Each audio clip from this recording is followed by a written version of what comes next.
एक दिन रिया के पिता की ट्रांसफर दूसरे शहर में हो जाती है और वह सभी उस दूसरे शहर में चले जाते हैं और उसके पिता को जो घर मिला होता है वह बहुत बड़ा होता है। रिया भी बहुत खुश होती है क्योंकि उसको स्कूल में नए दोस्त बनाने का मौका मिलेगा और नए शहर में नई नई चीजें देखने को मिलेंगी, लेकिन होता उसके साथ उल्टा है। स्कूल में नई होने के कारण सभी उसको परेशान करते हैं।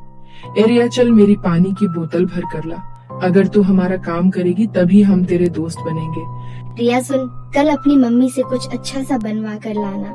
अगर तू हमारा सब काम करेगी और हमारा कहना मानेगी तभी हम तुझे अपना दोस्त बनाएंगे। और इधर रिया के पापा को गलत दोस्तों के साथ दोस्ती करके शराब पीने की लत लग जाती है। जब घर आती है तो देखती है कि उसके पापा शराब पीकर आए हैं और उसके मम्मी के साथ झगड़ा कर रहे हैं। रिया रोते हुए दूसरे कमरे में चली जाती है और वह रो रही होती है। तभी उसे एक आवाज सुनाई देती है। वह जाकर देखती है तो वह आवाज एक पेंटिंग से आ रही होती है जिसमें एक डायन होती है। वह डायन रिया से बात करना शुरू करती है। रिया, कैसी हो तुम? देख रही हूँ कि बहुत दुखी हो और खुश नहीं हो इस शहर और इस घर में आकर। हाँ, मैं खुश तो नहीं हूँ क्योंकि यहाँ पर कुछ भी अच्छा नहीं है।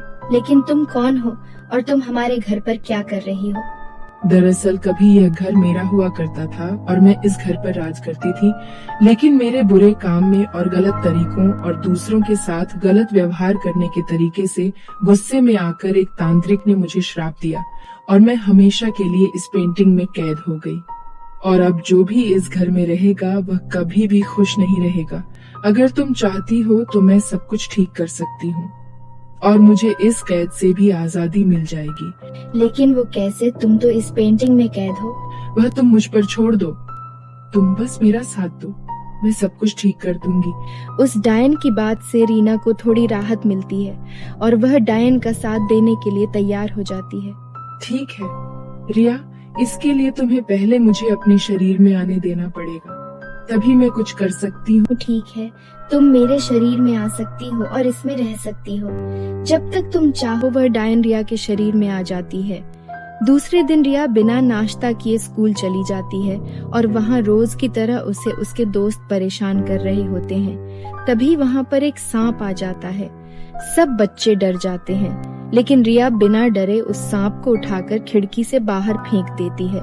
सब बच्चे यह देखकर बहुत हैरान होते हैं। वह डायन रिया के शरीर से बाहर निकल जाती है, लेकिन रिया को कुछ याद नहीं रहता कि क्या हुआ था। अरे रिया, तुम तो बहुत बहादुर हो। हमने तुम्हें इतना परेशान किया, तुमने फिर भी हमारा साथ दिया। तुम सच में बहुत अच्छी हो। क्या तुम हमारी दोस्त बनोगी? तभी रिया अपने शरीर से बाहर निकली डायन को सामने देखती है और वह समझ जाती है कि इसी ने कुछ किया होगा। हाँ, अगर तुम चाहो तो मैं तुम्हारी दोस्त बन सकती हूँ। और वह सब आपस में दोस्त बन जाते हैं। रिया बहुत खुश होती है और वापस शाम को घर आ जाती है। शाम को आकर देखती है कि उसके पापा रोज की तरह उसकी मम्मी से झगड़ा कर रहे हैं। तभी वह डायन फिर से रिया के शरीर में आ जाती है। तभी रिया के पापा का पेट दर्द करने लगता है और वह शांत होकर बैठ जाते हैं और उनका नशा भी उतर जाता है। अपने कमरे में आती है। तभी वह डायन वापस पेंटिंग में चली जाती है। अरे, तुम वापस क्यों पेंटिंग में चली गई रिया? अब तुम्हारे स्कूल में भी दोस्त बन गए हैं और तुम्हारे पापा जब भी शराब पिएंगे उनका पेट दर्द करने लगेगा और इस तरह से उनकी शराब पीने की आदत छूट जाएगी। अब अच्छा काम किया है तो मुझे भी मुक्ति मिल गई। अब मैं चलती हूँ, तुम अपना ख्याल रखना। और रिया खुशी खुशी अपने परिवार के साथ और अपने दोस्तों के साथ रहने लगती है।